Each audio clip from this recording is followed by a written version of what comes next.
Welcome to Slayerfest 98. I'm Ian Carlos Crawford. And I am Jon Lee Brody, Hi, joining Ian Crawford on Hi this. John.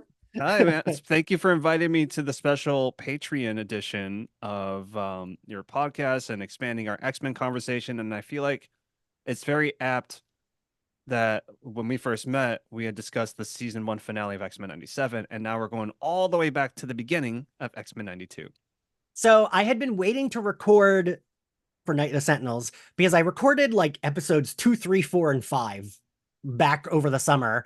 And I was like, I want to what do I want to do special for the first episode? And then I was like, I want to ask someone who was on for our finale recordings. I thought like that would be like a fun parallel. And because like we did just discuss it, so we can reference the finale. And yeah, I'm so glad to have you. Also, John, I love that you put on your podcast voice when you did it. You got to do, we all have our adaptive voices, and it's also our unofficial audition to any of the casting directors who are going to be casting future seasons of X-Men 97. We are both available. I'm not going to speak on behalf of both of us, but I know we're both available and ready to We are do some voices for very X-Men. much very much available to do writing or voicing. I went through all the octaves, possible, like as bass as I can go with, without going full, like Scottie Pippen or Barry White, because I cannot go that low, unfortunately. I probably can. But the mean reviews of this podcast will be like, he talks like a girl. I'm like, well, no shit.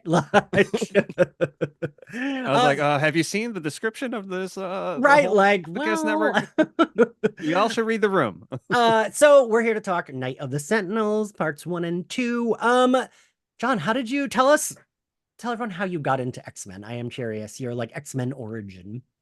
When I loved any of the Fox Kids were, I mean, I grew up in the 90s. So the Fox Yeah, Kids programming in the early 90s into the mid to late 90s was the best after school programming you could ask for growing up in the 90s, and somebody really who's coming of was. age of grade school. Yeah, and shouts to Margaret Lesh, who we'll bring up probably quite a few times on this episode, because of her we have X-Men 92 and Batman animated series and Mighty Morphin Power Rangers and this whole reign of Saban films that came through in the 90s. But I was collecting comic books before this. There was a great comic book store in my hometown called Fat Dutchie's Comic Shop, and the first comic book that I ever bought there was like Superman issue 50, Back to Full Power. And then I remember, I think it was 91 when X-Force came out, and I bought it for, at the time, it was $1.50. Those were the days of buying comic books every Wednesday. And X-Men I was just always drawn to. As an adult, I can see like, oh, as somebody who doesn't look like the majority of the population or maybe feels marginalized, which I know Ian you identify with. You very much see yourself as an adult looking back. Maybe subconsciously, that's why I was drawn to mutants, because like these were these misfits who were being treated unfairly.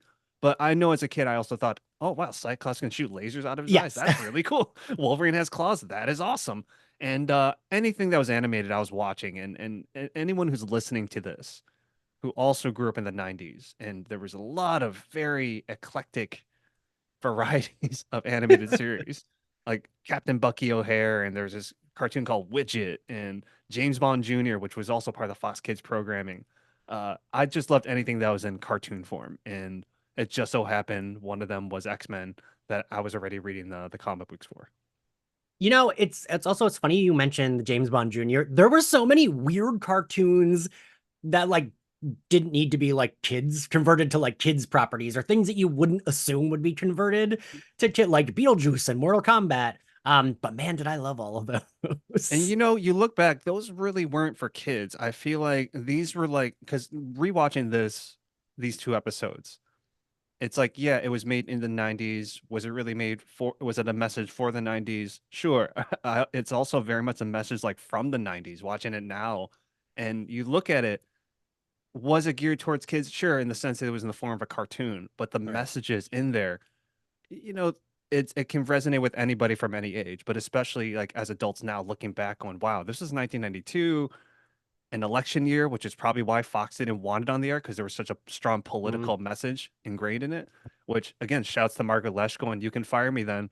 This is going to go on the air next week." And sure enough, the thing took off, and they couldn't fire Margaret Lesh because the show did gangbusters in the ratings. But looking back with that sort of lens is very interesting but also just how ahead of the curve it was in terms of the storytelling and the dialogue. It's it makes you think that Julia and Eric and Larry Houston and all of them were just maybe they're the real Days of Future Past and they actually did travel back in time to tell these stories, only to make another continuation X-Men 97 in today's day. You can only It's theorize it, that. it really is. Like, I've watched this so many times, but even watching it earlier today, I was like, man, the things that are still relevant and like feel progressive even now for like a kid's cartoon, that's pretty impressive, right? Like, doesn't happen often with shit from the early 90s where it's like, Mm-mm. oh yeah, this is still progressive. It's like usually it's like, oh no, this is racist and sexist and like whatever. Um, and yeah, like the characters are treated with care. The thing that I am always thinking about with this is the way the women are treated, and they are allowed to be. I mean, Jean Grey faints a lot.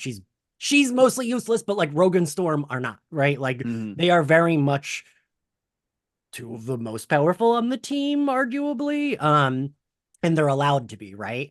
And I just like I was talking about this with my friend Kirsten White, who's a co-host and an author, and we were saying like we were talking about that aspect, and then we were like, oh, that's probably one of the big reasons we both loved it as kids, because like, the boy cartoons didn't have women. And like the Leewalds told me that like other cartoons they worked for, it was like you can have one girl on the good side and one girl, but like no more, and that was it. But then they just this feels like one of those things where it's like Fox by accident put out a really good show, right? Like I don't Mm-hmm. think if they had their hands more in it, it would have been so good. But because they were just like, whatever, it's this cartoon. And because they paid so little attention to it, it ended up making it be able to be so great, right? Yeah, that definitely tracks. And I know that Fox had back in those days, I can't say as a whole, but I know that they would kind of dismiss cartoons as, oh, it's a cartoon.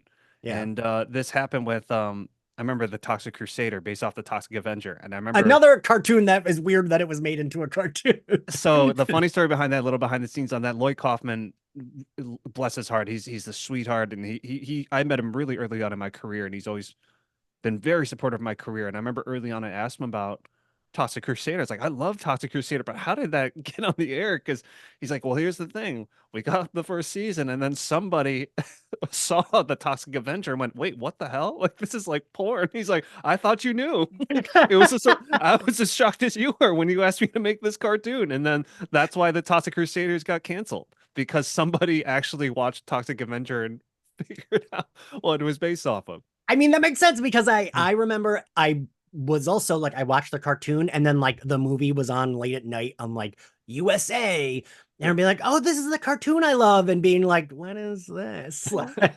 Yeah, that's welcome to Tromaville, which is Yeah.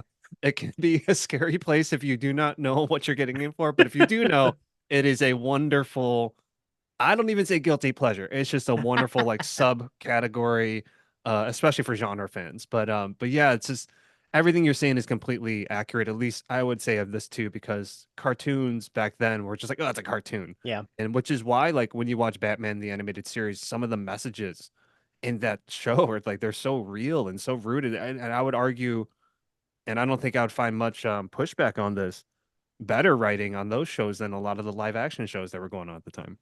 I don't know if I mentioned this to you. The reason I started covering Batman for our Patreon is because I had a work from home job. So, right, there was a lot of like TV on in the background because I was working from home. And it was when like Max and Discovery, it was like HBO Max might just fold and be nothing. And so I was like, oh, let me do my Batman the Animated Series rewatch while I'm at work or while I'm in my room working as a background because I figured, it's cartoon. And man, that shit was still really, really, really good. Um, I mean, and both cartoons have their clunkers. Batman a little bit has too many like mob episodes where it's just like the people, and then I get bored with those. But I reference this all the time. I could not believe I was like, man, these cartoons, they were allowed to do whatever because the like Batgirl Catwoman episode, I like laughed so hard because Catwoman has like, I forget what the plot is, but like the guy that she's getting revenge on is on a chain over a vat of acid because Batman loves a vat of acid. And Batgirl says to her, if you drop him in there, you're no better than him. And Catwoman says, oh, grow up, and drops the man. Yep. And like, I was like, wow, I can't believe that was in a cartoon in like 93. But like, as an adult, I love that. As an adult, that's like a fun like moment. And these cartoons were allowed to do that shit. And I don't think, like you said, it's like they're not, maybe not quite for kids, but I don't think they're so adult that it's like a kid shouldn't, you know what I mean? It's not like a kid shouldn't be watching this. It's just like some of these themes might go over a kid's head. Because, like you said, X-Men, I loved it because I felt a little bit more seen, but also I loved it because it was like cool powers. Hmm. Yeah, and that's you nailed it on the head there, and that's the beauty of it, and that's the beauty, like, because there's so much thought that goes into making animation. It works in some ways backwards, not in terms of story wise, but like they have to have all the frames figured out before anybody lays down any voices, any sort of acting goes into it. They have to basically have all the beats laid out. Whereas in film, it's live action is the opposite. They kind of the whole fix it and post thing, which can be a recipe for disaster most of the time.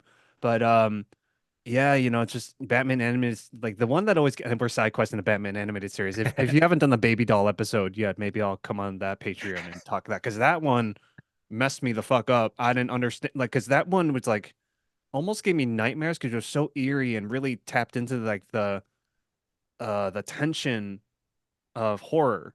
And like the Yes, horror techniques yes. in that episode are so good, but you feel so much for Baby Doll because she, like, you realize the front she's giving was a coping mechanism the entire time. When you learn more about psychology, like there's a whole mental health breakdown we could do to that episode. That would probably be a 3 hour episode because there's so much complexities to that character. And that's these characters too, though. I mean, Jubilee is a teenager who just wants to be normal, which, I rewatched the Bryan Singer X-Men movie, the first one that came out in 2000. And clearly she took that storyline and gave it to Rogue. Right, yeah. And he definitely watched every single episode of that series and gave them zero credit. Right, Uh, yeah. which, that is what it is. But I was like, oh, okay, they did this, and that whole thing where Jubilee's escaping from trying to escape from the mansion. Oh, they gave that to Wolverine because Wolverine, gets taken in from the mansion and all that stuff. So it was also fun to find those parallels because I didn't really done a direct comparison in a while. But after I watched these episodes, I was like, I haven't seen the 2001 in a while. Let me pop that in and see You all these know, similarities. I just happened to watch, I actually just watched Days of Future Past recently. It was like on TV and I caught the end of it and I was like, you know what? I want to watch this whole movie because I'd never seen the road cut. So I watched it with the road cut and I still think that movie's like, I know a lot of the X-Men movies are dated, but I think that one's like still pretty fucking good. And like holds up. And I was thinking about how they definitely had to have gotten for these movies like inspiration from the cartoons. Like there's no way they didn't. But inversely, the MCU could literally like repeat the plot of Night of the Sentinels in live action, and I think it would work. I Like it think it would really work do, great. right? And that's the thing that's so head scratching to me when someone tries to do like a new X-Men or a new a new Superman movie. And I tell them, like, look at the video games and look at the animation. The writing is right there. Yeah. Whether it's like pretentiousness of we got to make our own thing. I'm like, no, like you don't understand. It's right there. And no one's going to judge you if you adapted Night of the Sentinels into like a live action, or if you want to make an X-Men series, just do a straight up live action adaptation, and add in some other stuff too, Right. update the dialogue and stuff like that, or keep it in the 90s, whatever it is. No one's gonna judge you. We're gonna praise you for that. We're like, finally, somebody Yes. who fucking gets it. Like, it was literally right there. It's like, why are you trying to make, like, literally? I gave you the solution here. I'm hungry. Okay, here's a meal. Well, I don't know. I think I'm just gonna, go on Uber Eats and do all this. I'm like, dude, I literally had a plate of filet mignon here. Oh, you're Here it vegan? No is. worries. This is the Impossible Burger. Don't, I got you. It's right here. But somehow studios like, nope, nope, let's make our own thing. Let's be original. I'm like, no, let's not. And like the thing is like sure the want to be like no, I'm going to be super original with this, but we are adapting material that has been around for forever. So it's like you gonna pull from shit anyway. You're going to, and so might as well pull from this. But also, what makes something original is the person who's executing the story. Right. It's that point of view. Whereas, like, if you told the story, like, like you growing up, and I'm not gonna get too deep in your story, but you being gay and coming out and all this Yeah. stuff, like, if you infuse that into the mutant storyline where someone's in the mutant closet, quote unquote, for lack of a better term, Yeah. I apologize if that's not a good term to anybody out No. there. But like, if you were able to infuse that sort of emotionality and layers into a story like this, then yes, it would still be Night of the Sentinels, but there's going to be something extra to those characters because you're bringing your own experiences and knowledge into that. And that's what a lot of people that are in decision making positions seem to not understand is that you don't have to reinvent the wheel. The wheel is already the wheel, but how are you going to use it? Or like, what's your interpretation of it? And that's what's going to make something familiar, but also there's something extra, which is whoever's point of view is it's being told from. You know, that I repeated this the other day. My first writing class at Rutgers undergrad, I remember my and you know, this is very basic, but I feel like I'm always like, I need these like corporations to know this, that like, you know, I remember this professor, someone wrote a story that was like a really tragic story, but it was like really poorly written. And people had critiques of it, and the woman ended up like crying. And I remember feeling so bad, and my professor was like, no one's critiquing your story. The story is great. It's just how you tell the story. Like the story is almost besides the point because it either lands or doesn't with how you tell it. And I just think about that all the time where like, yeah, just take the story. It depends on how you tell it. Like you said, update some of the dialogue or don't, but like bring, you know, if it's someone who's queer, bring that to it. Or like I I feel like a lot of the like studio heads just like forget that and like I don't know. Yeah. I Yeah, when it no, no, no one, but look, I look at this again, I look at this animated series. I look at these first two episodes.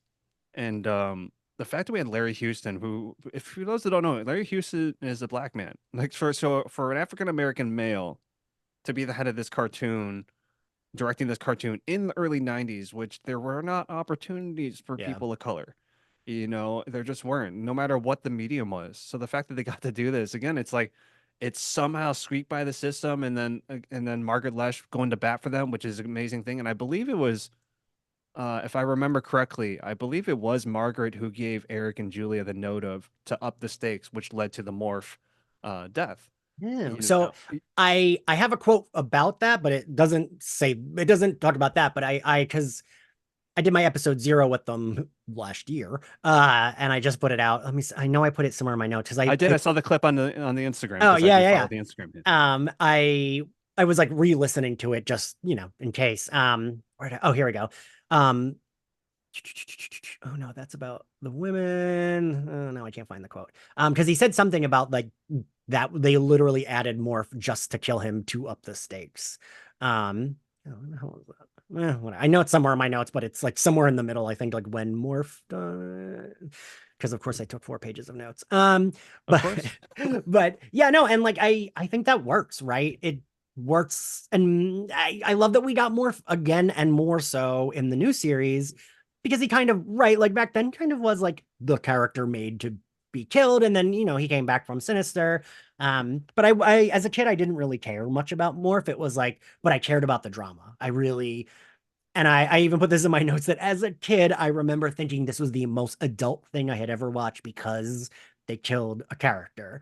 Hmm. Um, and like, you know, I watched G.I. Joe with my brother. Like G.I. Joe was like they're shooting guns, but the guns were like beams, and no one really like people would get shot, but it's like, oh, they fall over and they're fine. And that's a literal like cartoon about like army people with guns and Yeah. no one was dying. So the fact that this was like allowed to kill someone, this and then in Batman the Animated Series, one of the first episodes I saw, which I can't remember if it's actually one of the first because that was like done so weirdly out of order. Hmm. I think it's Cat in the Claw part 2 or part 1, where Batman is like on the Statue of Liberty, whatever Gotham Statue of Liberty is, and like throws a man off of it, and then the guy like all this gas comes out of the like assassins and they die. We don't ever say they die, but that's like clearly what is happening.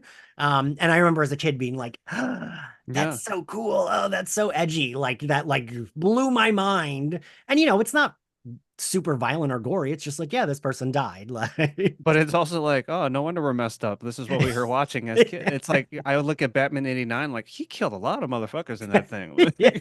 Like none of those guys in the bell tower survived. There's no way. But like we watched, like that is so cool. Yeah, yeah, let's do this. And he just like lets Joker fall into a vat of acid, Yeah. or Jack Napier rather, and then just like, oh yeah, you can just fall down to your death and have your laughing box going off while Commissioner Gordon finds you like clearly dead. like you were not coming back. But we're like, yeah, let's do this. So That Joker scene scared me as a kid when he's like, "Give me the mirror!" Like that, like really scared me. that's one of the best scenes I would say in cinema history because of what Jack Nicholson brought to it. And like you hear the Joker laugh for the first time and everything. It's so good. But yeah, we used to do that too, and not realizing again, this is how messed up, but like mirror, mirror. Like we'd always say that all the time. And then It The is. Simpsons, I remember parodied it when Lisa got her braces. She's like, "Give me the mirror," and Oh then she right. Yeah, and also adding Simpsons in there, it's like Batman, X-Men the animated series, and then Simpsons is like everything I watched as a kid, and that like kind of that's my person. It's like that is my personality as an adult. somehow all of those things predicted the future too. It's so Yes. again, it makes you think like this whole Days of Future Past thing, is this just the Matrix giving us a message of, hey, we are in a simulation, so this is we're dropping hints for you. So at some point, Morpheus is gonna offer us the blue and red pill. Maybe during this episode, all of a sudden Morpheus has entered the chat. Yeah. And oh, so you aren't Lawrence Fishburne. And I said, no, I still am. But So this episode, oh I right, we should talk about this episode, shouldn't we? so I do think so we like, we get Jubilee, we see the news report of like Sabretooth causing chaos, which I do like. Um, and I think, I mean, we talked about this a little bit already, but like having Jubilee as like the new person and like the younger one, I think is such a good way of being like, the X-Men are already here. Because I don't know I am curious how you feel. I don't need a like full X-Men origin of like him forming them and stuff because Hmm. that's not as interesting. Um, I'm a hard sell on an origin story as it is with like some characters that are pre-established. Like I was so glad in Spider-Man when they brought him in MCU, we didn't have to do the whole like Uncle Ben dying because it's like I have seen that and it's like I get it. Same Yeah, thing with with great power, Batman. all that stuff. We get, I'm in agreement with that because what I like about this, and what I was really paying attention to was just the writing and the crafting of the story and the roadmap that essentially they were creating, which was you didn't have to be an X-Men fan Yes. to enjoy this. But if you were, it's a nice bonus. But when you're meeting Jubilee, you're not like, oh, it's Jubilation Lee, blah blah blah blah blah. It's like you're just meeting this teenager who's trying to figure her shit out, who's Yeah. who has foster parents, who her foster parents are trying to figure it out. And it was very heartwarming to see that she had nice foster parents, like they're trying to do what's best for her. And when she got registered for this mutant thing, that again, all the political implications are right there in front of us. He was doing it with like, I think it's going to help her though. If she Yeah. finds other people like her, I think that's such a great story point, and it's so important to implement that she came from a loving home, Yeah. and but she's still like any teenager without mutant powers is trying to figure their shit out. And when you meet Rogue, when you meet Gambit, when you meet Storm, you're just meeting these people, and then little by little you're getting this information as if you're in the shoes of Jubilee, getting this information as well. So we're learning as it goes, and whenever something feels like part of a bigger story, because obviously before this there was the Gold Team and all this origin stuff, which they did get into in '97, which I did appreciate. Yeah. Uh, that's to me that's enough. As long as you feel like it's just like Star Wars: A New Hope. When it opens up, right away they do the title crawl of Yeah. where they are now, but once Darth Vader enters, you already feel like this is part of a bigger story. I mean, it literally starts with Princess Leia's ship getting gunned down by a Star Yeah. Destroyer. No explanation. It's just we're gonna get right into it, and I appreciate any storytelling that goes that route, but it works very well here for X-Men animated series, and I wouldn't be surprised if that model was copied over to the when I think about the Arrowverse, though, especially season one of The Flash. Anytime you met somebody, when you met Caitlin Snow, when you met Cisco, when you heard about Ronnie, it was just Ronnie was just Caitlin's ex-fiance who died. It wasn't, oh, he's gonna become this. Right. Yeah. That's what I think that's how all stories should be, but especially superhero stories. You don't have to dumb it down and say, this is Kal-El, he got into the ship. We already kind of know. Like we want to see Superman if there's a Superman movie. We want to see Spider-Man if there's a Spider-Man movie. I know with great power, all that shit. Good, great. I've seen it enough times, and it's been clipped on TikTok so many times that we don't have to retell it in a power format. Even when, and I don't dislike the Nolan movies, but even when Batman Begins came out, my biggest critique was I didn't care about the origin parts because it's like we already know all that. And And like, why are they using real swords? It's like, dude, it's like you like if you're the Ra's al Ghul You went through all that trouble, like when you just could have killed Batman right there. Right. Like, and so like that was always my critique because everyone loved that movie when it came out. And I'd be like, yeah, it's good. I love the last half way better than the because that was like, ugh, come on, get to the thing. One of my co-hosts, Adam Sass, always talks about this, and I always say that X-Men and Buffy, honestly, my like two favorite things growing up didn't do this, which I appreciate, and how like a lot of things do this now. It was like a viral tweet that went around a while ago about like if a show called Surf Dracula was made on Netflix today, he would not get his surfboard till the season finale, and like then he would be Surf Dracula, and like how that format isn't always the best, but a lot of like properties feel that's how you have to do it. And like I loved the Daredevil Netflix shows, but like that's kind of how that first season was, right? Like he's not Daredevil till I think like the second to last episode or the last episode. Like he doesn't get his costume. Yeah, it's the last frame of the last episode, season one finale, where he finally puts on the suit, Yeah. which it's like, if you're gonna do that route, like at least give it to us by the third episode. If you're gonna Yes. do that, I think hopefully they learn from that because I think they were just relying on, oh, it's a binge watch model, so they're just gonna watch it all the way through. Yeah.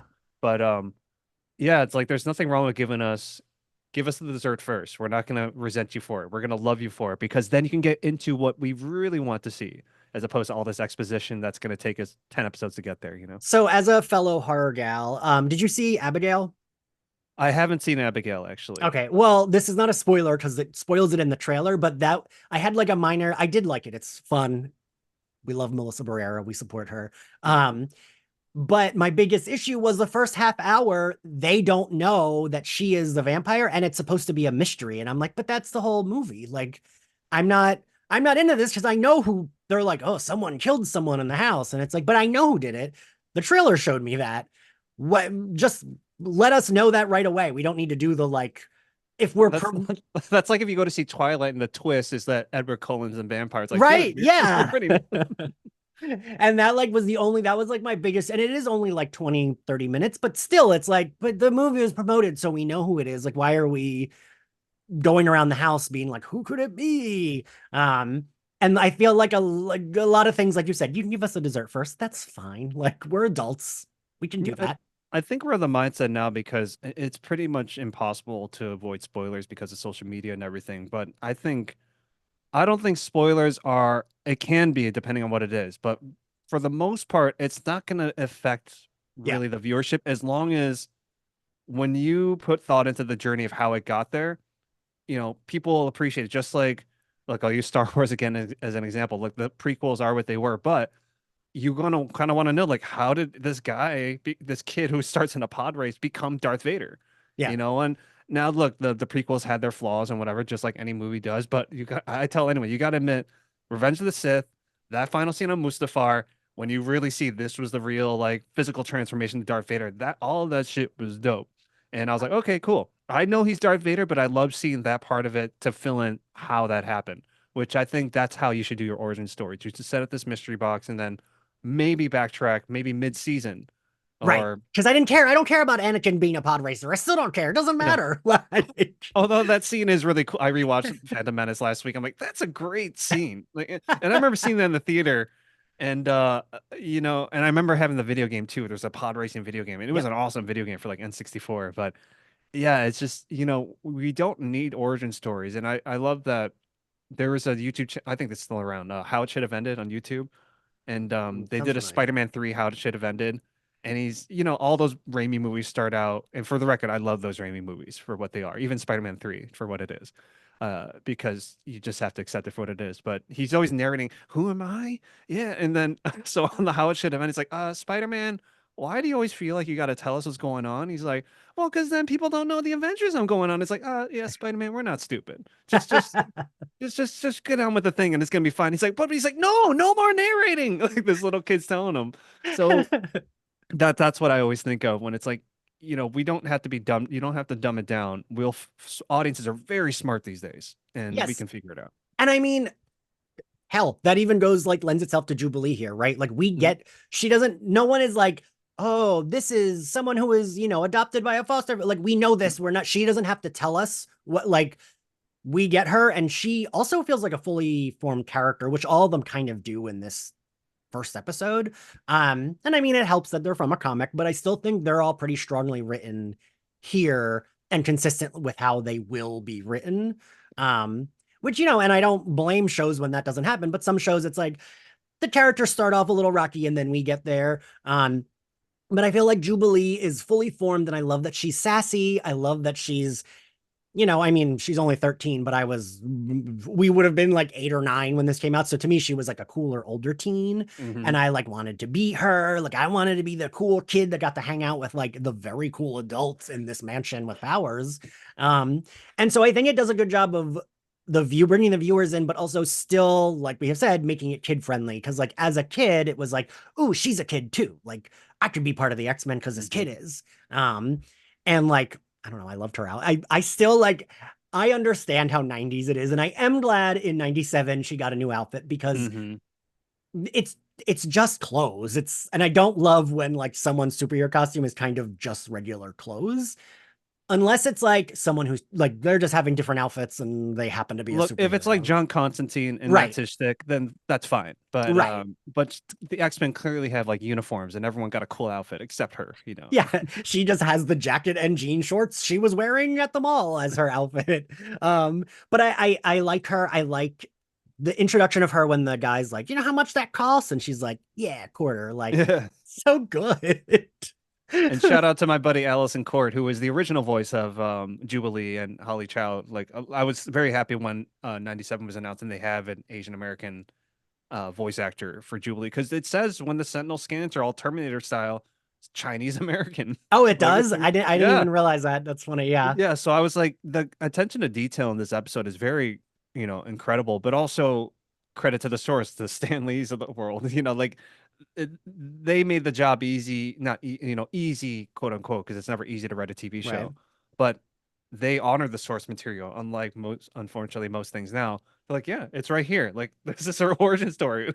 So let's build a story around this because we already know what kind of character she is. And that's very evident with how we meet all the X-Men one by one and what their motivations are. Even like with Professor X, you see what his intentions are. Jean, like you just mentioned at the top of the show, like she didn't have much to do in this one. We get her on Cerebro and then she's Right. grieving Morph and everything. But with Rogue, you see that she's like, oh, like she's gonna throw down when she has to, but she's also gonna tell you about it in her Rogue Yeah. way, which is what you love about her. Where I love even when Storm's like, I am Storm, and Rogue's like, you don't have to do that, like Yeah. just I like, I think it's wild that like the mall scene to me in my head, and I've rewatched this so many times, but the mall is the episode to me. Like mhm, this opening, what, like maybe 10, 15 minutes are so good. And it's such a good, fun intro. And like you said, like the fact that Storm is still so self-serious and Rogue's like line up on the speeches and then just punches the yeah, Sentinel. And when Jubilee's like, did you see what she did? And Storm's like, Rogue has a way with men. Like, I don't know, that's still like clever, right? Like mhm. even now, that's like clever writing for these characters and like a good introduction for them. Um, because it tells you who Storm and Rogue are. And I still think it's so great that they were able to do this intro with just the women. Like Gambit is also there. It's funny because I mean Gambit was my first crush. I'm not gonna Sure, lie. yeah, I feel like you can at least understand that. of course. And I feel like Gambit's always like when I'll do like, I got my X-Men figures on display, but if I do like all gays and girls, I'll include Gambit because he's like cool. He can have Yeah, So it makes sense that Gambit, if they're introducing the women, but like still have Gambit there, like he's like, I mean, I know he's like super in love with Rogue, but he doesn't feel as like hyper masculine, like dude as like some of the other men do. Um, does that make sense? I don't know. Does that make oh yeah, sense? totally. And just to piggyback on the mall scene, people who maybe of the Gen Z and younger generation, like malls were everything when we grew up in the 90s. Like that was the hangout. There was no social media. The internet was in its infancy. Like we had Prodigy and America Online wasn't even invented yet. No, yeah. In 1992. So the way we socialized, if you socialized, was you would go to the mall, and it was a big status thing too. Like who are you gonna be seen with at the mall? Who that was gonna determine where you would fall on the whole.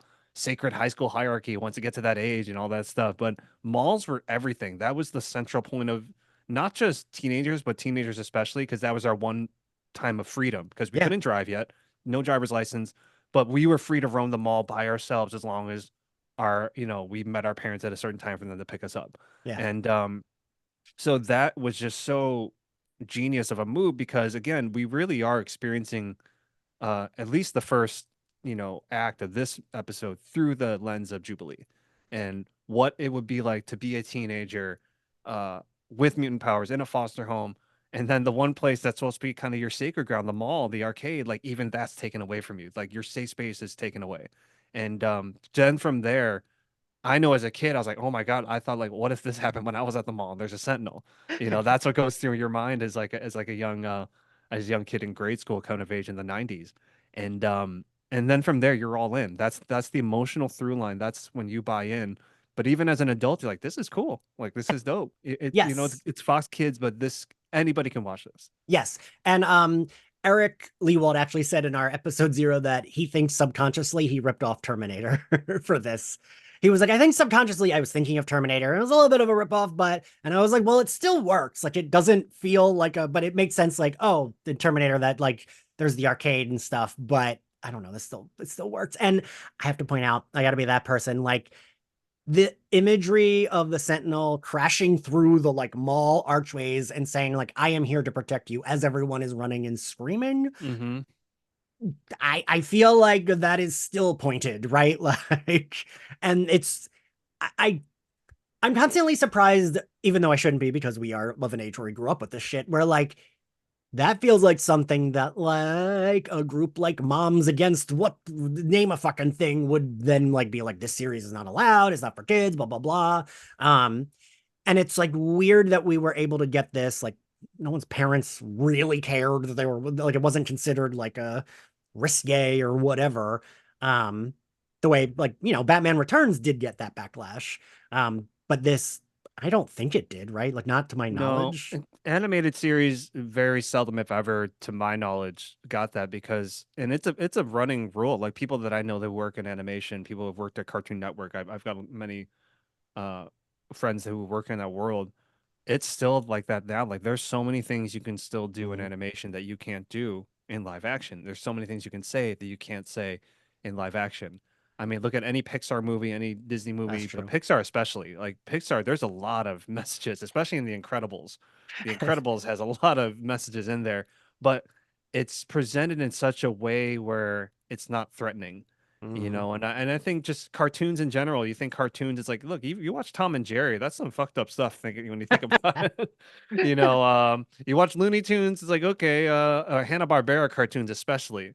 The fact that we were watching this, and look, I'll point this out, there are no people of color on the Jetsons. It is all white people. So let me tell you all this, okay? So, but we were watching this stuff, but nobody thought of it as a threat. It's just when you re-examine and go, huh, that's messed up where literally the only humans on the Jetsons are white people. you know? That is Yes. true. So it's like animation is, but at the same time, because there's always the yin yang to every situation, that's the beauty of animation, like Yeah. and some people frown upon it like, oh, it's not real acting. Like, yeah, it is. It's so much harder in so many ways to be a voice actor than live action. Just like there's so many things in live action that's harder to do than in Yeah. voice acting. And that's the beauty of storytelling in general. And this just, this you can't when you talk about really great pilot episodes that are going to launch a series, like this should be in that discussion of top tens, I no matter what the medium is. I genuinely like genuinely think this is still like one of my favorite first episodes too. Like I think this and like Lost have maybe like two of them. Like this Lost, Twin Peaks, and like maybe Veronica Mars would be like my favorite first episodes of a show that do a really good job of like showing you the world, showing you who the characters will be, and it's like feels like a fully formed world. Even though Lost, I mean, the argument absolutely can be made they didn't know what the fuck they were doing, but like it shows No, you but the that pilot world. episode's mint. Right? It is, It, yeah. it get just like Hero season one is one of the best first seasons of television that probably ever came out in the last 20 so years, and not you mentioned Veronica Mars, like I would love to see like a Rob Thomas animated series. Like I wonder if that would free him up more because he's so good at writing characters. Or I would love Yes. to see a Rob Thomas version of something like in the world of the MCU. Like, if he Mhm. did like a coming of age X-Men story or something like if he did First Class, something like You that. You know what I know, mean?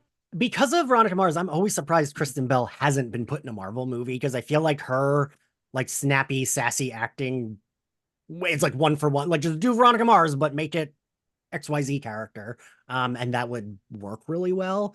Um, I do have a vendetta against Rob Thomas because he made me like Logan when they brought the show back, and I did not like him. And then they fucking killed him, and I was so mad. Well, shout out to Jason Doring, who I've known for many years. I was like, well, I always liked I'm like a sucker for either the like stupid punk person or the very nice guy. I really liked Piz in season 3. I thought he was so sweet and nice. Um, and then when the show came back, I was like, I don't like Logan. And then I was like, oh, I like the okay, now I like him. He's changed, he's better. And I want Yeah. my So poor so Veronica to be happy. so damn you, Rob Thomas, is Yes. what you're Yeah. is what we're saying.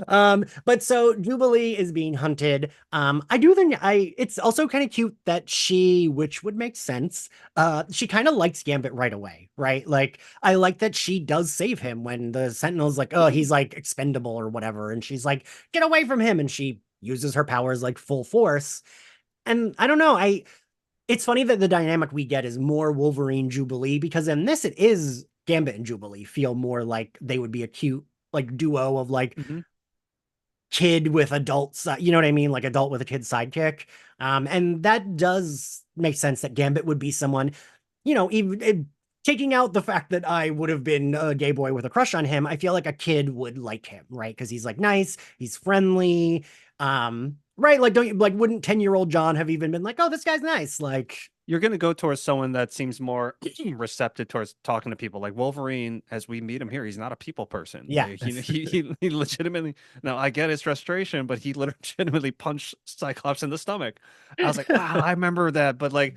It'd been a while since I'd seen this episode, so like, oh, that was a lot of malice behind it. Like they really emphasized how hard he punched him in the stomach, and like next time I'm gonna use these, like all that stuff. So yeah, as a kid, like I was like, I don't want to be around that guy, like But again, I'm seeing all the parallels to the X-Men 2000 movie. Like they completely took the Jubilee gravitating towards Gambit with Rogue and Wolverine, which then it's like, well, damn it, like why didn't we have both Gambit and Wolverine in that first X-Men movie and Jubilee, and they could have had these kind of dual storylines with the two, but whatever. I won't get into the whole Bryan Singer thing, but I whatever. After I watched the road cut, I got like that night I got stoned and I was like doing a deep dive on like everything. And I just like could not, I kept reading interviews where like people, even Anna Paquin was annoyed that she never got to be that rogue, the rogue with Mhm. superpowers. And I was just like, but why didn't that? Like, I don't under like, and I read something that was like, well, they couldn't get Carol Danvers, but like you easily could have made it. Oh, she absorbs it from a random other mutant, right? Like that's a very easy thing to like. I remember when Last Stand came out and I thought, oh, are they going to have her absorb Juggernaut and that's how she'll get her cool powers? But then we just got her cured instead. Yeah, again, yeah, that whole, yeah, I don't know. Again, like that movie is not as bad as like we remembered it to be, because I remember I mentioned that the last when I was on the X-Men 97 podcast, but a lot of that blame I think goes to the studio because I think the story was they had two scripts and like they just put them together just like with Spider-Man 3. That's why it became such a mess with Venom and Sandman, which I was like, okay, like the guy playing Sandman looks like Eddie Brock. Like, why wasn't he just Eddie Yeah. Brock and become Venom? With this Sandman thing, oh well, I have a daughter, so it makes it okay for me to commit crimes. I'm like, really? You're gonna go with that storyline? Okay, that's whoever said that was a good idea. Probably still works at Sony, but it is what it Probably. is. I would say probably. I wouldn't say probably got fired. Like no, they're probably still running things, but and now I will never be able to work for Sony. But whatever. But yeah, like I just appreciated just watching this episode again, these two episodes. And again, it was weird to see the commercial breaks because we don't get that in X-Men 97 because they get to tell a straight story Yeah. and they're not under time restrictions. Which I think that's one of the really cool things about having animated series like X-Men on a streaming platform like Disney Plus when they're able to tell these stories. But for them to tell these stories within, I mean, the actual runtime of part one is probably 19, 20 minutes, Yeah, yeah. without credits, with credits it's probably 22, which is formatted for the half-hour block on broadcast TV. And same thing with part two, but you don't feel like you're cheated out of anything, Mm. despite the fact that the real runtime of the story is like 19, 20 minutes. Like, and that just goes to like to show the thoughtfulness of these characters. And when you invest in them like that, it could be 5 minutes, it could be 20 minutes, it could be an hour. Yeah. You're gonna get your money's worth, which we 1000% get. And it's no that this is why like they got more episodes. This is why they got the 4 seasons. This is why we got a revival of X-Men 97, and they're gonna have hopefully 20 seasons of that. Uh, Yeah, and like yes, I love that this is just you and I aggressively agreeing with each other because yes. yes, No, there's no hot takes here. I mean, like, which is fine. You can go to Rotten Tomatoes for that. Yeah, yeah. So Jubilee is in the mansion. She's walking around. I wanted to, so you mentioned Larry Houston. I saw that he tweeted this, which I didn't realize that he actually wasn't allowed to use all those like they weren't officially like allowed to do that. It's just no one paid attention because when Mm. Jubilee walks into the like I don't know, the war room, whatever, where they have the table and the screens. Domino is on the screen, and there's a news report about like a strange woman spotted somewhere, and then we see Cannonball and another. And later on we do see characters like Doctor Strange and Thor and like cameos. And Larry Houston tweeted that like he loved seeing them in the 97 finale because they were officially allowed to, but they weren't actually allowed to be using all these other characters that they use. It's just no one paid attention, so he put them Hmm. in. Which is awesome, and also goes to show some of the just ridiculousness that could happen at the corporate level. It's just like, why restrictions? Like, why are you cutting us off from here? Right. Like, you realize you're shooting yourself in the foot by doing that. It's like, for all these years that, imagine if we could. I mean, I don't know if we would have been ready for it then or story wise, but if we could have had Toby Spider-Man crossover with X-Men, with with that version of X-Men. But it's like, no, we own this. No, no, no. It's like, no, you realize this happens. The collective of people that are going to see this is just going to do good for your business. But somehow people want to hang on to whatever little power they have, which again is very much addressed in this episode, like with the Trask character and and everything going on. And you see all these power struggles happening, and all the political messages too. And again, like I mentioned at the top of the episode, I wouldn't be surprised if that was one of the main pushback of, hey, we're because 92 was an election year. It was Clinton and George H.W. Bush, and this, I think the first episode aired maybe a week before election day, something like that. So all Yeah, this stuff I was, think you're right because it was the end of October that it aired, and yeah. yeah, So they're probably like, you can't do this because they were probably worried they're going to lose advertisers. And remember, this is Fox, so right. take from that what you will. And I'm not going to get into that because this is not. I'm not going to go there on this podcast, or anywhere really, publicly. But you think about that. So like that's where my brain went. I was like, oh, like I can see how the corporate side would have so much pushback on it, but. So again, Margaret Lesh. We should probably have a tally. Somebody that Yeah, keeps count. I think it's the fourth time I mentioned Margaret Lesh. For her to and go to bat and understand this is a great show, and you just like what we were talking about before of don't get in these power struggles. Like we all benefit when this goes on the air because it's a great show and everyone's gonna love it. and she was new, right? That's like that was the big thing too. She was like newer, right, I to the believe role. so. Yeah, and if I'm incorrect on that, if anyone out there who really knows the deep of the minutia of that story, please share it. But I believe that's the case.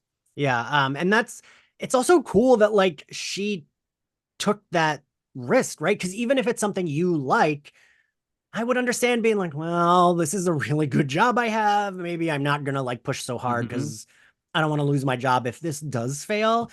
And it's cool that she took the chance and she was fucking right. Like that's also gotta feel great, right? To be like, oh, look, like Yeah, look you at the talk about job material. security. She definitely had Yeah. it. um, Jubilee escapes. And John kept thinking when they're discussing about like going to the government facility to get the files, I'm like, every idiot who like did not pay attention to this show who thinks like now they're making it political. And it's like this first episode, they want to burn government files. Like And that this was in is, 1992, yeah. everybody. Like there's no way around pretending that that's like a normal kids cartoon plot, right? Like, Mm-mm. But we didn't know. I didn't know. I was like, yeah, yeah, burn it down because like yeah. I just like this is the, I guess the government's the bad guys. Okay, they taught us early, but yeah, and I love all the build up to this, and I do love like they have these moments where you show that beneath the costumes, beneath the tough exteriors, like there are like human elements. Like even with Wolverine, like Wolverine's like, I'm gonna Yeah. find the girl. Like you guys can basically he says, go fuck yourself. You do your mission. I'm gonna go find the girl. And because then it's like, oh, like he's not just this brash guy who Yeah. likes to flex his claws and slice things over. He very much is that, but he is somebody who cares and he sees like this is one of ours, so I'm not gonna let something happen to her. And again, people who know the origins of Wolverine know like he's lived many decades and many lifetimes. And so he's probably seen a lot of shit.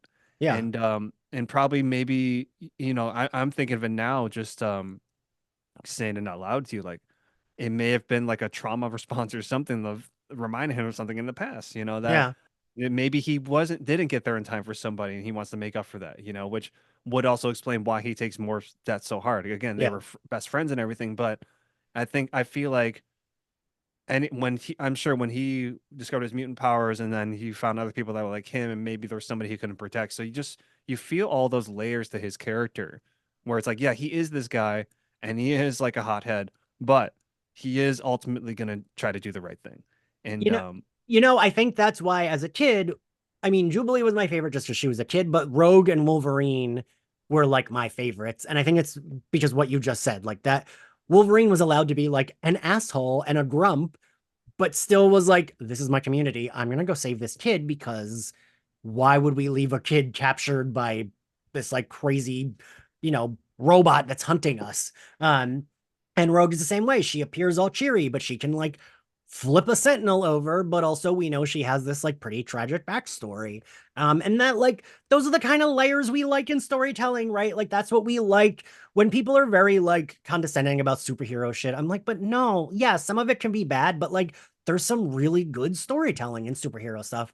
I mean, we're both horror people, the same way with horror, right? People can disregard it as like, they're just like whatever, but it's like, no, yeah, there are some horror movies that are just people being ripped apart. Sure, but like that's not all it is. There's a lot more to the genre, and I feel like people get really snobby about genres. And it's weird, right? Because we had the superhero boom, but now it's circled back around to a lot of people being snobby about superhero stuff. When like my argument against the like superhero fatigue is we don't have fatigue, it's just the studios have gotten lazier about their storytelling. And like I feel like X-Men 97 proved that if it's good, if it's well done, if it's a good story, people will still show up if it's superhero. Like it's not the people don't want superheroes, it's just they want stuff that feels different, stuff that feels fresh, stuff that's like there's a lot of work put into it, right? yeah, absolutely. And I do love that Wolverine rejoins the group because he could have easily not found Jubilee and gone back to the mansion like fuck you guys, good Yeah, luck. But again we were seeing like and there's no I'm sorry's or anything. Hey, you decided to join. He's like, yeah, I lost the Sentinel back here. But yeah, he's basically saying because Wolverine's not the kind of guy to say sorry. He's just right. not. But he will in his own way of like, yeah, I know I was being an asshole, but this is my way of doing the right thing. And he even says I do things my way, but I'm gonna do the right thing ultimately. And he knew the right thing would be to rejoin the team Yeah. and then they infiltrate. And I love that when we get towards the end of part one, all the mutants, and it's not in such an on the nose way. We're all seeing what they contribute to the group and how their powers are beneficial to them. It's not just to do it because for the sake of that they can do it. Like Morph was shapeshifting when we first met him because oh yeah, it was a funny thing. He was just kind of mocking the TV and everything, but he mimics the security guard so that he can moonlight as that. And then when there's the lasers, Storm does her whole thing so that they can actually see the lasers. Like Wolverine smells them. She's like, well, let me help you there. And then Beast is like, I got this. And he just climbs up on the ceiling and turns the power off, which I was like, I love it. It's that easy to just find the circuit breakers to Yeah. security. I was like, oh, to try to infiltrate a government facility in the 90s, apparently. And just a great cliffhanger ending for part one. Because I remember seeing part one go, wait, wait, wait, wait, no, don't go in there, don't go in there. But then it cuts to the credits, the classic credits we all love, which they modernized for 97. And then the luxury that we get to watch part two right away. I remember Right. we had to wait a week to find out what happened to the X-Men, which is again brilliant storytelling, but we're emotionally invested in these characters, and that shows because I actually cared if they were going to live or die, Yeah. uh, based on what was behind that door. And I just love that this was like a true sequel of an episode. I'm just kind of naturally segue us into part two, where again Wolverine's powers come to play. Like, hold on, like I smell gunpowder, I smell all this stuff, and it's like cool. Like everybody's getting to showcase what their Yeah. powers are, what their contribution is, but it's not like, hey, Wolverine, you do that, you do this, so I'll help you do this. It's just like they're showing us what they Yeah. do, and then we're getting to piece that together and go, oh, okay, so on future missions they'll be okay because Wolverine basically can his nose is like a dog's nose because hence Wolverine, and the Storm can do this because she controls the weather. So I just the investment we have in these characters and what they do, what makes them tick. We get all this in 19 minutes in part one, which is so astounding to me. Like film school should study this, and hopefully they do. Maybe they do, but they should if they don't. You are not wrong because I like John, I really appreciate one. I gotta say, having another podcast host on is always nice because you're like, well, I'll move us along. And I'm like, great, Yeah. thank you. Um, but two, I love having someone like I almost showed I thought of showing this to my class last semester for like how to write like the way they show everything, and like it is so short but it still tells us everything. But I didn't think my students, I thought they might be like, what is this? Well, that would have been very Mr. Turner and Boy Meets World of you when he literally had Corey and Sean read X-Men. It Oh was really? yeah, I there was don't an remember. episode. Corey and Sean were reading the Faithless Covalent issue, which is a great issue. I remember that three-part issue in X-Men, and I have all three. And he's like, "Yeah, of course I read X-Men. Like, let's all read X-Men. Like, I want you all to write a paper on X-Men." And so that would have been very Mr. Turner of you to do that, which I, as somebody of the TGIF era, would very much appreciate. But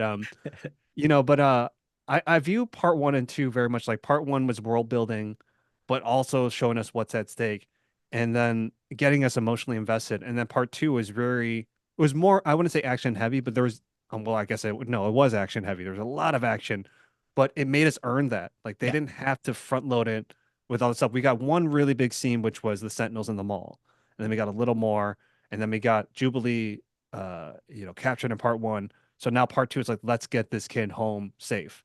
And but we got to get through all this shit first, which is what we had to essentially get through for part two. And I mean, you're right. You're right. I mean, right. We get Storm. We didn't talk about this, but whatever. Like the Storm scene where she takes Jubilee on the roof. There was a lot of talking, and Mhm. it's not boring. It's fun. It's like part of the story. And it is wild to say that a cartoon for kids, a superhero cartoon, has a lot of sitting around and talking. Like if I said that, you would think like someone who doesn't know this would be like, well, that sounds bad. But it's like, but no, but it's great. Like we get cool action scenes and like see their cool powers and that shit, but we also get them sitting around fucking talking. And I don't think a lot of like I think that's like also what makes a good action movie is if we can do both. Like if we can have the characters sitting around and like, oh, they're getting some drinks or whatever and just like hanging out and talking, and then get an action scene. Like I think that the balance of those two is what's like good for superhero storytelling and action storytelling. Um, and sometimes people can forget that like it is okay for them to like sit around a table and kind of fucking discuss, oh, this senator is legislating against us. Like that is, I don't know, that sounds stupid, but it works, right? It just does. But it's also that's a fundamental of what Stanley would always talk about with his characters. Like even though this is their superpowers, you have to give them Yeah. like human problems, like human elements, which would be having conversations and getting to know people. It's like that's a fundamental what Stanley was all about. That's why his characters are so beloved to this day, because Yeah. that's what he instilled in the characters and the worlds he built. Yeah. Side note, I do have a funny Stanley story. When I was working Comic-Con for BuzzFeed, I was in the press, whatever. And like, there's still a lot of press people that dress in cosplay, right? A man with some other people came standing next to me, and I was like, huh, that guy's wearing some really good Stanley cosplay. And I just like didn't think twice about it. And then I was like, wait a minute, that was Stan Lee. Oh fuck, I should have said hi. Like I was like, I would have said hi to him if I realized that was Stan Lee standing right fucking next to me. But my brain was so like Comic-Con pilled that I just thought like, oh, that's cool cosplay. That's actually a brilliant. He's like, you know what? The best thing I could do is just dress as my, what Rainn Wilson talked about that once. He said, one day I'm just gonna dress as Dwight from The Office, just so I can see people go, no, that couldn't possibly be like.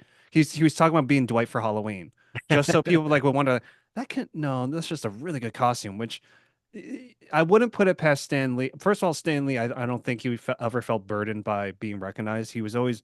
I met him a couple times. He was always very generous with his time That's and what never everyone tried. told me. Yeah. Yeah, I think he really was somebody who understood like this is going to come with the territory, but people that come to me because they love these characters, and it seemed like whenever anyone would approach Stan, from what I saw personally, like it was all love, and I Yeah. think he just embraced that. So but also I would put it past him to go, you know what? Why don't I just dress as myself? No one will think it's me, because it's a convention.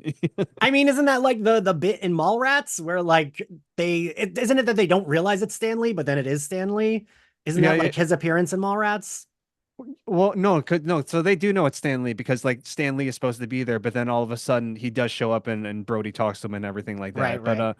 But but it is funny in that movie. He's just walking around like, yeah, I'm Stan Lee. I'm just doing the thing and like, why do you want to know about Mr. Fantastic's wiener? Like this, that's kind of weird, man. You should really talk to your friend.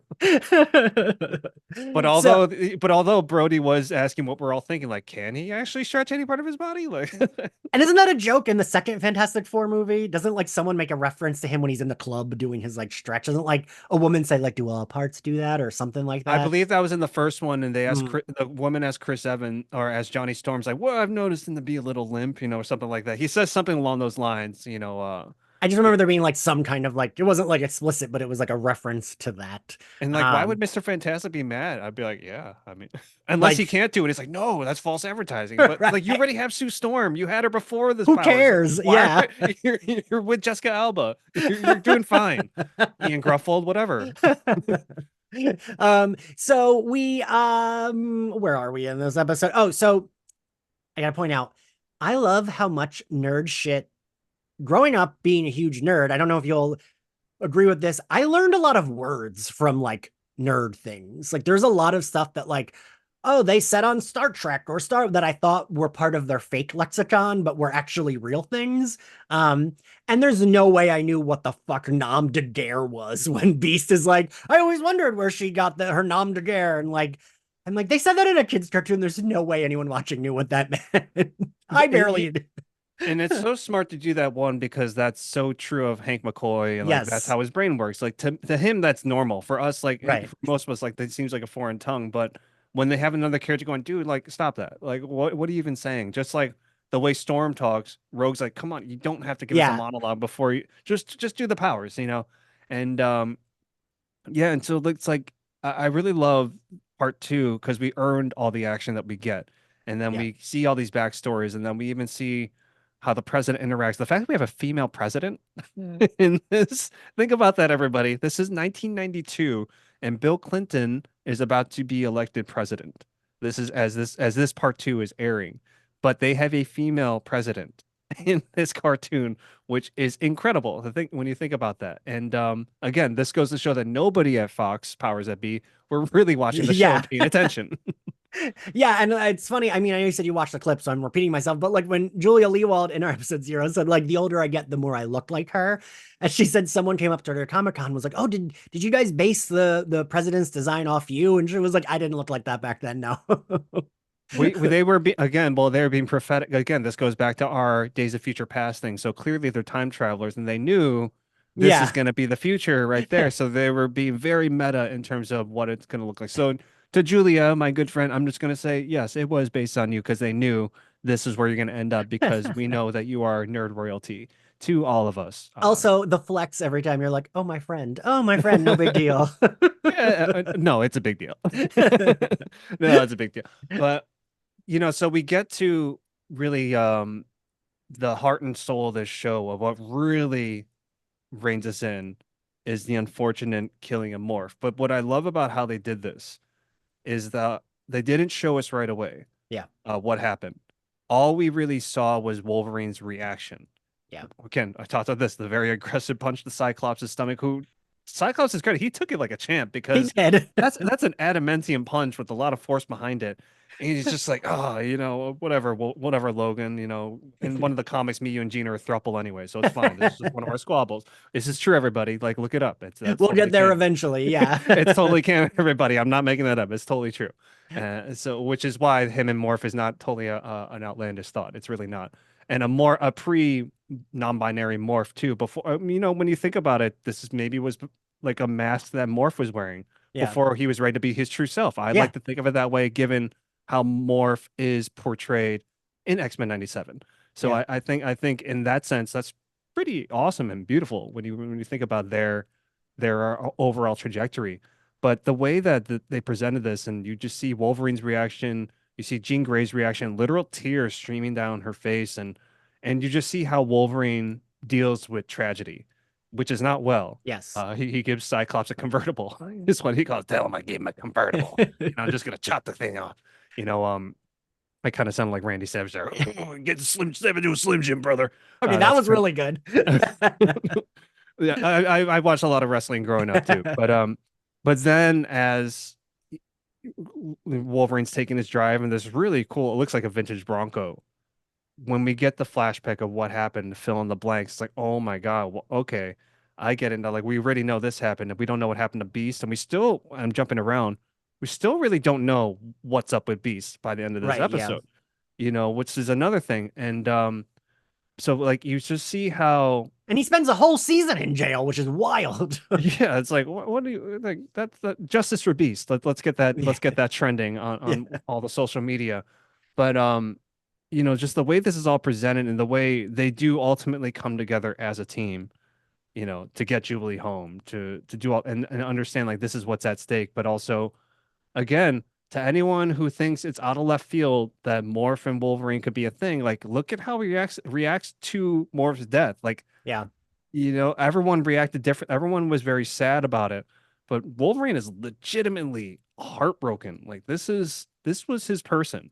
Yeah. Like you can clearly see, and everyone says, you and I have talked about this on the side about the whole trope of a queer person pursuing a straight person. That old Right. I don't look, and this is coming from a cisgender straight male who is 1000% an ally to LGBTQ community. As clearly, like that's why I'm on this. We're friends, but like I love that you're a queer friendly podcast, and I'm, I'm very, I love the queer community, everything. I love you all. But Wolverine's been around long enough, and Ian and I were DMing about this. Like, I don't think Wolverine's 100% straight. I would think at this point he's 1000% fluid. Yeah. And again, this is coming from a cisgender straight male. So what do I know? But that's just my interpretation of being an ally, having asked questions, and being friends with people like Ian and other people in my circle who educate me on this stuff.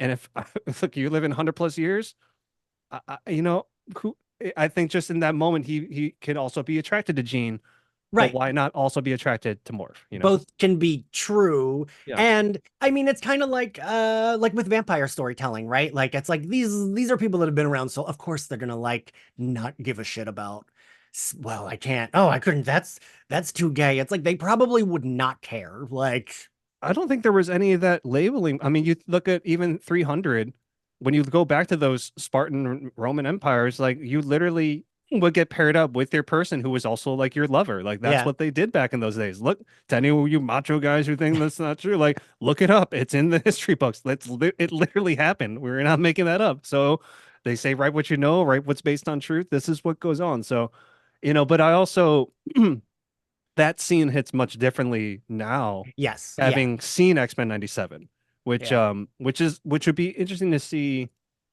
people who it's just like people who watch the original trilogy and then the prequels, or people who watch the prequels and then the original Yeah. trilogy. I think that's just the beauty of what we have now. It's like we have all these different interpretations, but for us, like who grew up with this in real time, but then see X-Men 97 and see what they did with Morph and their, I think, a wonderful storyline Yeah. for Morph to really be their true self. And now looking back at this, it's like, yeah, there was more going on with Wolverine and Morph. Then they wanted to show us, again, this is the early 90s. They're not Right. going to be flat out like, oh yeah, let's Yeah, let's no, get the they're pride flag, like I don't even think the pride flags are really out in full force in the early I don't think they would 90s. even do that in 2024, honestly. Let's be This is real. also this is also true. We would have to make the West Hollywood version of that, which Yeah. again, if that's a Patreon, I'll subscribe to that too. So, but we just get a sense of this. I don't want to call it dysfunctional family. It's just an imperfect family, Yeah. But at the end of the day, they are a family and they are going to be there for each other. And I love that they were willing to just show all like their strengths, which are amazing, but all their flaws and all those things are really defining of who the X-Men are. It's not Yeah. because they have these powers and have all this stuff. Yes. It's like they love each other and they're going to support each other despite the fights, despite Wolverine giving Cyclops a convertible and punch him in the stomach. That's still his brother. And whether Yes. they'll never Yes. say I love you. Maybe they do in their throuple, not even a Right. throuple I would situation. even, yeah, I was gonna say, even that, I feel like they still wouldn't No, they're like. probably still competing and take that whatever you all want for whatever that's gonna be. But and I think that's why we all bought into this. Yeah. The powers and everything are great, but then and it's also why it still holds up now because at the core of all this, it's really a family drama that we're watching with superpowers and with the status quo of these are the misfits that are not Yes. accepted by societal norms. Yeah. Yeah. I remember saying this, I think in the first X-Men 97 episode. Um, and like, duh, but like as I was saying it, I basically said what you said. I was like, Wolverine basically hates Cyclops, but he loves him. Like Mhm. he fucking hates him and will punch him whenever he feels like it. As you said, like with a really hard adamantium punch too. But if like Friends of Humanity or someone is like trying to fight Cyclops, Wolverine will have his back. It's like, Mhm. I can punch him, you cannot. And my co-host Ashley K. Smalls was like, yeah, that's community. And I was like, you're right. That's what that is. Like, because Wolverine will absolutely beat the shit out of Cyclops if he wants to, if he feels like it, if he's annoyed at him, but he would have his back 100% in a fight. Like, there's Yeah, no doubt. and again, having his back, take that whatever you want with the As whole I said that, I throuple. was like, oh, wording. It's like he will beat the shit. It's like, oh yes, he will. Oh, he did. I definitely have read that fan fiction, John. Oh, it's not fiction. True. And so I just they do such a good job with that. And all of them have their like, I mean, it's a family, but also it's like there's all the romance, right? So there's also like that dynamic. And I kept saying this watching 97 is that when I was a kid and my grandma would babysit me, my Puerto Rican grandma, she would watch the telenovelas and she would narrate them. She loved if I was a kid and I had my toys, she would put that on the TV and, she'd be sitting on the couch and I'd have my toys and she would be like, oh, she's really bad. Or like, oh, this guy, he's mean. Or like, oh, he killed this one's sister, but now he's dating their mother. And like, she would like narrate the plot of all of them to me. And that's kind of what X-Men is. But I mean that in the best way possible. Like, I don't mean Mhm. it as like a negative or derogatory. Like, they have the high drama soap opera-ness to it, but it's I don't know. I feel like that sounds negative, but I don't mean it negative. Clearly, I love the X-Men. It's like it just does such a good balance of all of that, right? No, it's something for everyone, and you don't have to be a fan of the X-Men comic book Or series or even anything. superheroes, right? Or Like, that's yeah, 100%. It's like you're just gonna identify with it because these are real people underneath yeah, these costumes, underneath the powers and everything. And again, that's Stanley 101. He says, despite all this, like at the end of the day, give them human problems because we can identify with that. We can't identify with shooting lasers out of our eyes. Like at right. least I can't. I don't. If you're high, if I you're would. holding on to me, Ian. I mean, I wish. I wish I was. Could relate to that part.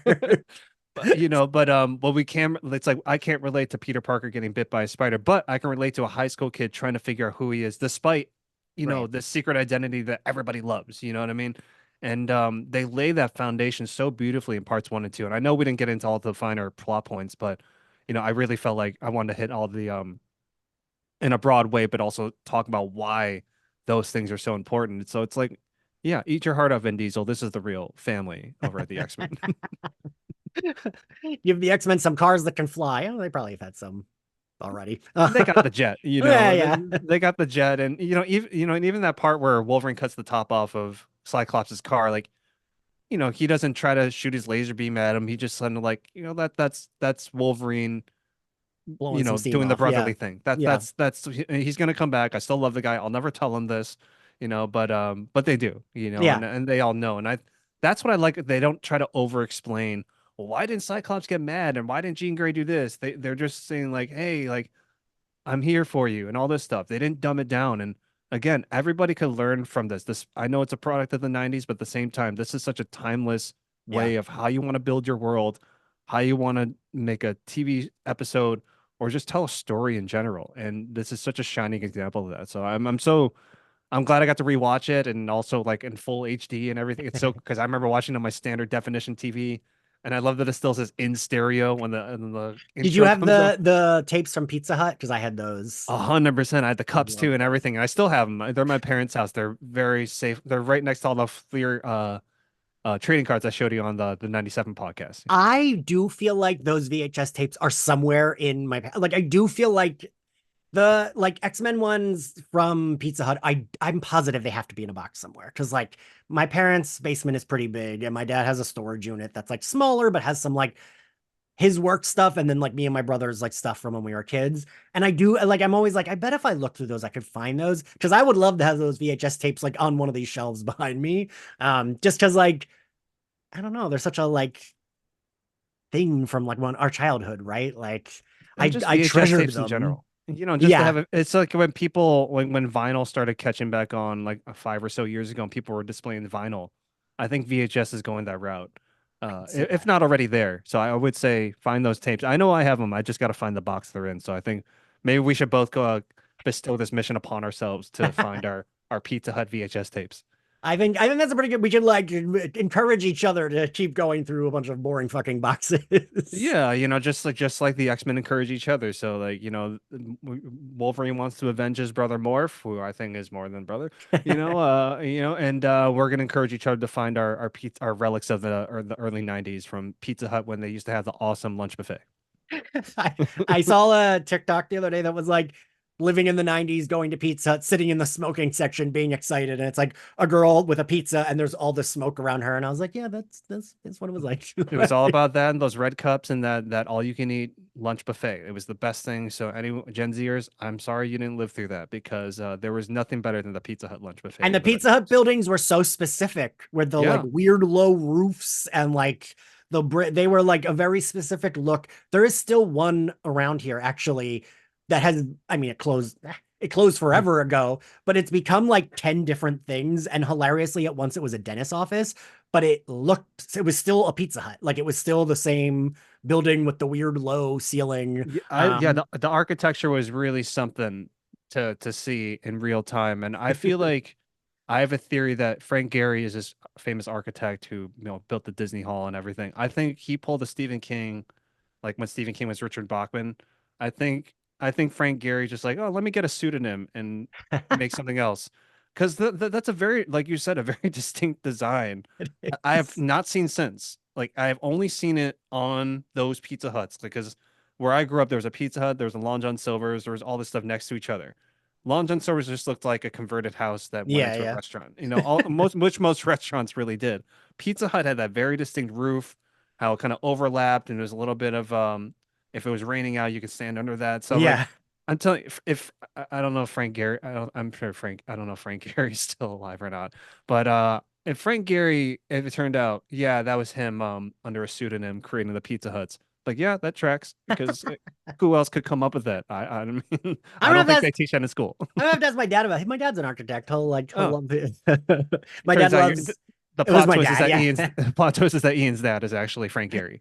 My dad, like his favorite is Frank Lloyd Wright, so I'd always buy him like Frank Lloyd Yeah, Wright stuff for Christmas. yeah, All right, well, yeah, they get Jubilee, and I gotta mention the very end of the iconic line of when her foster parents ask if she's going to come visit, and she says, "As a mall baby, chili fries." I think of that a lot. I also always forget where it is. But also these first two episodes have so many iconic quotes from all the characters that like are quotes I think of that I forget are all in these first two episodes. Rogue says like long-haired cat long-tailed cat in a room full of rocking chairs. We gave him a holler, no one hollered back. I mean, all of Storm's lines, like I feel like all of them are so iconic right away. And I also didn't realize how much we repeat things in the X-Men 90s as on purpose as an homage, but like even Cyclops is like, I surrender, not like all that yeah. stuff. that we like get again in 97 episode 1, which I loved. Um, but yeah, it's the Marvel hire us to write your X-Men movie. Well, they already hired a writer, but we're gonna adapt Night of the Sentinels. Now that we are Exactly. at the end, John, what was your favorite scene? Both episodes? Oh, both Yeah, yeah. part one and two. Oh, great. That's a loaded question, my friend. You can have You more. know, We can have you do whatever you want for an answer. you know what? If you asked me when I was a kid, it's going to be any of the action side would probably be the mall sequence. You know, the mall always stands out to me. But this time around, I really feel like I love the sequence of Wolverine saying, "Go fuck yourself. I'm gonna find the girl." So it's not a scene, but I just love that arc of Yeah. and basically telling the group, "Go fuck yourself. I'm gonna find Jubilee," but them rejoining the group and not saying sorry, just like, "Yeah, I'm gonna help you do this thing." I think though it's that and those kind of moments, and I think but if I'm gonna choose one scene, I would say the end with the foster parents because Mm. the show that Jubilee came from a place of love, and these parents were trying to do their best, but they just didn't have the capability or the resources to do so. And the fact that Jubilee is thankful for them, like no one, like she has all this love for them. I think for me, like that was such a nice button on the episode, but also it shows who Jubilee is, and like in that she's gonna be all right. So I think as an adult, as like someone in my 40s now who gets very overly sentimental on many things now, as as many of us do, I would probably just say that just because I appreciate those sorts of things a lot more. And you mentioned that a few times, and I gotta say, it's like the nuance there that I really liked. Like they do turn her in. They are the reason she is Hmm. hunted, but they realize they fucked up, right? Like they Hmm. didn't quite understand what was going on. And like they very easily could have just been like, villainize them, whatever. And that's the easier route, right? Just make it, oh, we don't like our mutant daughter, blah, blah, blah, and like never show her, talk to them again. I mean, I don't think we actually see them again in the series, but I mean, like, not circle back to them at the end of this, but we do. And like you said, it's like she has love, they have love. Um, they do feel sorry. They like didn't want her to be in trouble. They thought they were helping her, but they were not. And like, even when his dad, her dad, or her foster dad, when Cyclops goes to them and he says, I'm like, I called them because they said to do that, but like, you should get out of here. They're coming. Like he warns him because they realize they fucked up. And there's something to be said for, I mean, like it's like when you come out. Like my mom was super liberal. My mom was always the more liberal one, and she wasn't that great when I came out. You know what I mean? But then she very quickly was fine with it and like very much adapted and very whatever. And there's something to be said for the nuance there, right? Like I know, not to sound like a fucking boomer, but like on the internet, sometimes it's very like that person did this thing and now we hate them forever. But like sometimes people do like learn and grow as adults, even, and that's okay. And I like that. I like being able to see that with Jubilee because also she deserves to not have it be that they just fucking hated her. Like I don't Hmm. want that. Um, and hilariously, you said if I was a kid, I would pick the mall scene. I am 41 and I picked the mall scene as my All right. favorite. Well, good. Now we hit both ends of the spectrum there. So Yeah. we got the sentimental emotionality scene, and we got the action scene, which will adapt into live action one of these days. I just think it like it's not just the action that I love, but I think it does such a good job of like introducing us to these characters. And like Rogue and Storm have a really good dynamic. And I love Jubilee. So yeah, I know we're both gonna agree on this. What grade do we give this two-parter? To quote the teacher in Ralphie's fantasy sequence in A Christmas Story, an A plus plus plus plus plus plus plus plus plus all across the chalkboard. That's what I give these episodes for Yes, sure. that's yes, correct. Same. John, tell everyone where they can find you. Just at Jon Lee Brody, John with no H, so JonLeeBrody. I'm not on Twitter. I'm just on Instagram. I think I'm on Threads too. I just post weird stuff on there. But I so if you forget like about weird shit, threads. Yeah. yeah. But if you like weird shit, come find me on Threads. But most it's Instagram, so just Jon Lee Brody across the board. That's where you can find me. Cool. Yeah, John is good at branding and it's very easy to find. Just put in his name and you find him. Yeah. If you're listening to this on Patreon, thank you so much for subscribing. I appreciate it. And this episode was recorded after the next few you will listen to, but yeah, I'm looking forward to covering the show and we will see you next time.